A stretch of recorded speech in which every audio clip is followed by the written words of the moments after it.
we know the manager's in Rebecca. We know he's got a designated way of playing. What we want to look at is the structure and the personnel. And Tim, this is what we know that he likes to play: 3 centre-backs across there, 4 across the midfield, and 3 in the forward areas of the pitch. And that's the setup that he's had success with, that he'll bring to Manchester United. Now, people are asking questions, how does that fit? And this just gives a little bit of an idea how that might look. So, back line of 3, Ugarte's a player he's had who will know who will be one of those pivots. Mainu, somebody who I think will benefit from work underneath this coach, a bit more discipline around the team. And then the front 3 that will be, as Gary Neville said, not playing on counter-attack, but more possession in the attacking third of the pitch. Yeah, and it's all going to ultimately come down to partnerships. And you'd like to move this on and kind of show some ideas of how that's going to look. Well, everybody's talked about the 4-3-3, the 3-4-3 setup. But a little tweak that I've been watching and reading about Amorim, at times, when they have possession, he likes to bring one of those centre-backs into midfield to make sure they have good possession of the ball. That will often mean that these 5 players will be behind the ball when they attack.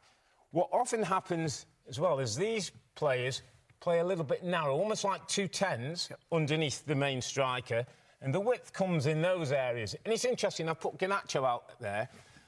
Everything I've read tells me that he likes a defender on one side and sometimes an attacking player on the other side. A bit like Graham Potter did it at Brighton. He had Trossard sometimes wide, he had Pascal Gross wide. So when you get a switch of play, you've got somebody in the attacking third who can make things happen.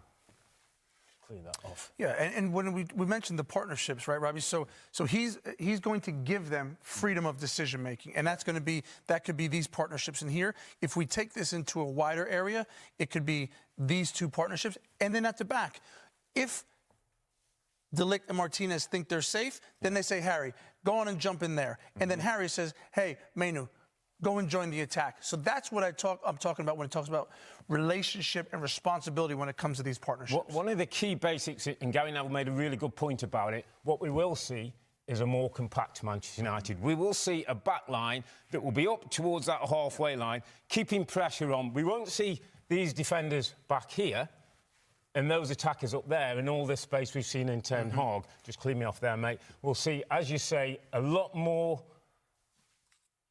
condensed Manchester United playing in the opposition's half. Now, just quickly, personnel, and this is the squad. We see all the players there.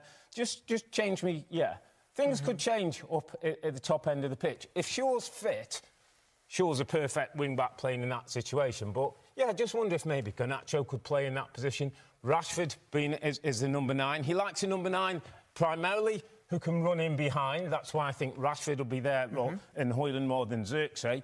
But now and then he likes his centre-forward to come this way and these guys to make runs in there and be difficult from a wide position. So this is an interesting tweak in those attacking areas. Defensively, Yoro's been out for a long time. Wonder if this might happen. Yoro might come in for a bit more of a defensive-minded. And Kobbie Mainoo's not fit at the moment. Young player, great potential. But I just wonder every now and then, Tim, might he decide he wants a little bit more experience in that area of the pitch? That's what great coaches do. They figure out ways and they give the squad an opportunity to win. And sometimes that's about chopping and changing.